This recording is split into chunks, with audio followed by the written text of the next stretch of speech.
एक बार बोल दीजिए शिव गुरु महाराज की जय।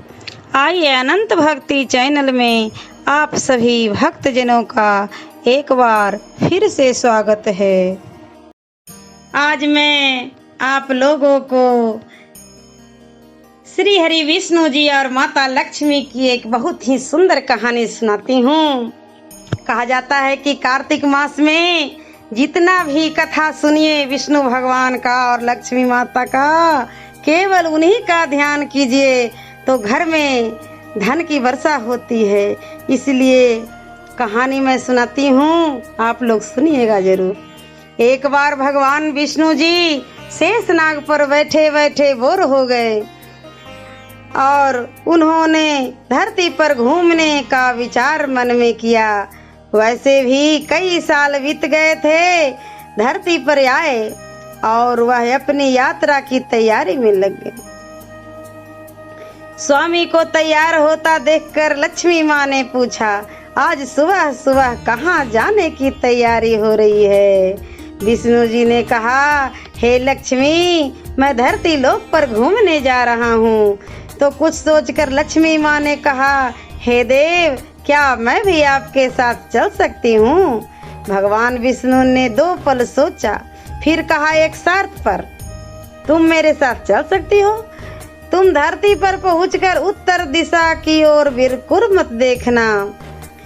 इसके साथ ही माँ लक्ष्मी जी ने हाँ कह के अपनी मन बना ली और सुबह सुबह माँ लक्ष्मी और भगवान विष्णु जी धरती पर पहुंच गए।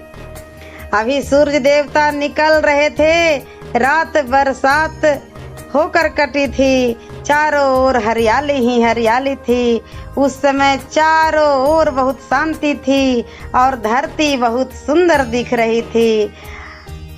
और माँ लक्ष्मी मंत्र मुग्ध होकर धरती की ओर देख रही थी, भूल गई कि पति को क्या वचन देकर आई हैं और चारों ओर देखती हुई कब उत्तर दिशा की ओर देखने लगी कि पता ही नहीं चला। उत्तर दिशा में माँ लक्ष्मी को एक बहुत ही सुंदर बगीचा नजर आया और उस तरफ से भीनी भीनी खुशबू आ रही थी और बहुत ही सुंदर फूल खिले थे।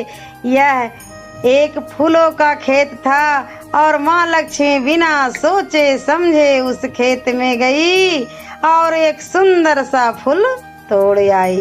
लेकिन यह क्या, जब माँ लक्ष्मी भगवान विष्णु के पास वापस आई तो भगवान विष्णु की आंखों में आंसू थे और भगवान विष्णु ने माँ लक्ष्मी को कहा कि कभी भी किसी से बिना पूछे उसका कुछ भी नहीं लेना चाहिए और साथ ही में अपना वचन भी याद दिलाया।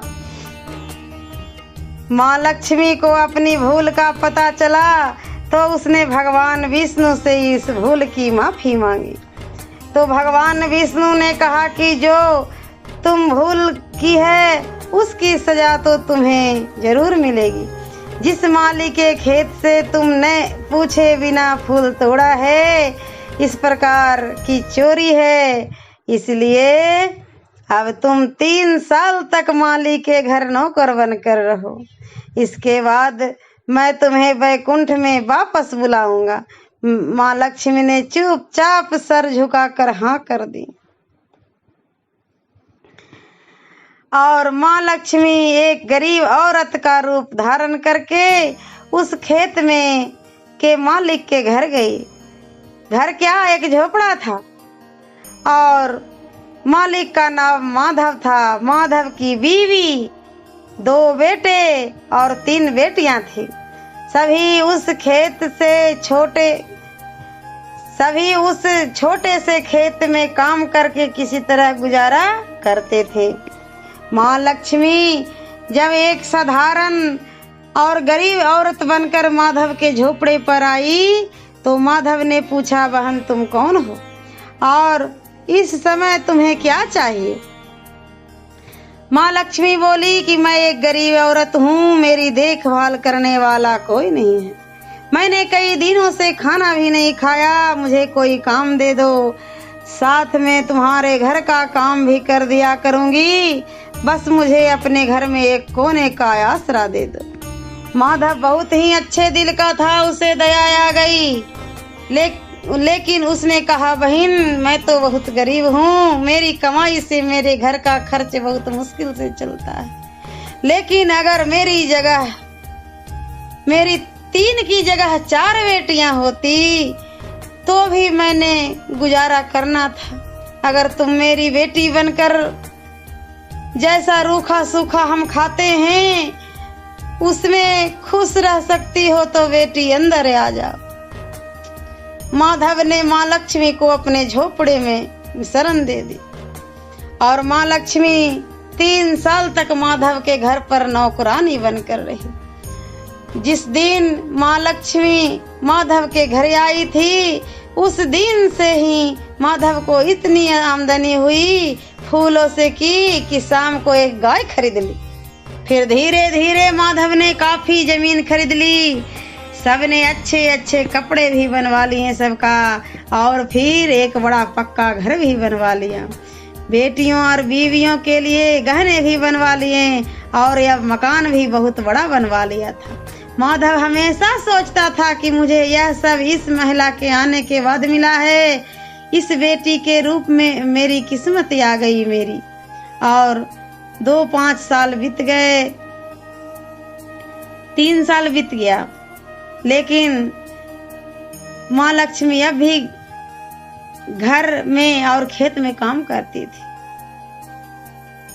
एक दिन माधव जब अपने खेतों में काम करके घर आया तो उसने अपने घर के सामने द्वार पर एक देवी स्वरूप गहनों से लदी एक औरत को देखा। ध्यान से देखकर पहचान गया कि अरे यह तो मेरी मुंह बोली चौथी बेटी यानी वही औरत है, और पहचान गया यह तो माँ लक्ष्मी है। अब तक माधव का पूरा परिवार बाहर आ गया था और सब हैरान होकर माँ लक्ष्मी को देख रहे थे। माधव बोला, माँ हमें माफ कर, हमने तेरे से अनजाने में ही घर और खेत का काम करवाया है। माँ यह कैसा अपराध हो गया, माँ हम सबको माफ कर दे। अब माँ लक्ष्मी मुस्कुराई और बोली, माधव तुम बहुत ही अच्छे और दयालु व्यक्ति हो।